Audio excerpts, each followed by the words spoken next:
পৃথিবীটা বড্ড বেশি আজব।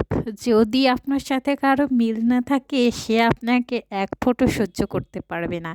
আবার যদি তারই সাথে মিল হয়, দেখবেন সে আপনাকে ছাড়া চলতে পারবে না। হ্যাঁ, পৃথিবীটা এমনই। আ বড়ই অদ্ভুত একটা পৃথিবী। আবার এখানে কিন্তু অবশ্যই একটা সাবজেক্ট কাজ করে। সেটা কি বলুন তো? সেটা হচ্ছে স্বার্থ। দেখবেন যখন আপনার থেকে স্বার্থ নিতে না পারবে না, তখনই কিন্তু আপনার বিপরীতে চলে যাবে। আবার যখনই আপনার থেকে স্বার্থ হাসিলের কথা ভাববে, তখন কিভাবে আপনাকে তেল মারতে হবে সেটা সে ভালো করেই জানে। হ্যাঁ, এটাই কিন্তু পৃথিবীর বাস্তব চিত্র। আপনি মানেন বা না মানেন, আমি কিন্তু এটাই মানি। হ্যাঁ, এটাই সঠিক। পৃথিবীটা বড় অদ্ভুত। পৃথিবীর মানুষ বড় অদ্ভুত। পৃথিবীটা অদ্ভুত না। পৃথিবী তো আল্লাহ তাআলা খুব সুন্দর করে সৃষ্টি করেছে। কিন্তু পৃথিবীর মানুষকেও খুব সুন্দর করে সৃষ্টি করেছে। কিন্তু পৃথিবীর মানুষগুলোর মানসিকতা এক একজনের এক এক ধরনের। তবে সবচেয়ে বেশি এটাই পাওয়া যায় যে প্রত্যেকটা মানুষই নিজের স্বার্থটা কিভাবে হাসিল করতে হবে এইটা খুব ভালো করে বোঝে। হ্যাঁ, এটাই খাঁটি কথা।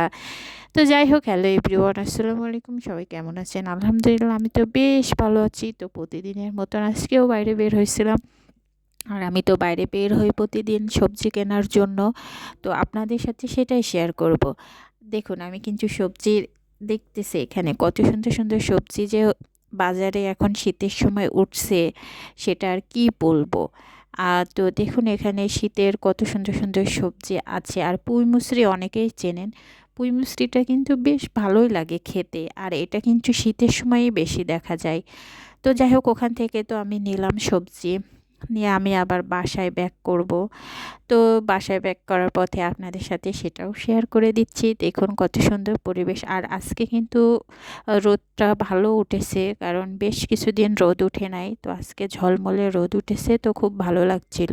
শীতের সময় যদি এইভাবে রোদ ওঠে তাইলে তো কথাই নাই, সুন্দর একটা দিন পার হয়ে যায়।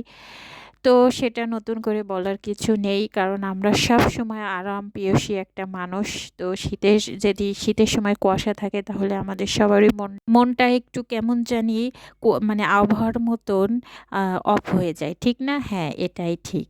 মানে ওই সময় আবহাওয়ার সাথে সাথে মনটাও ঠিক আবহাওয়ার মতন রূপ নিয়ে নেয়।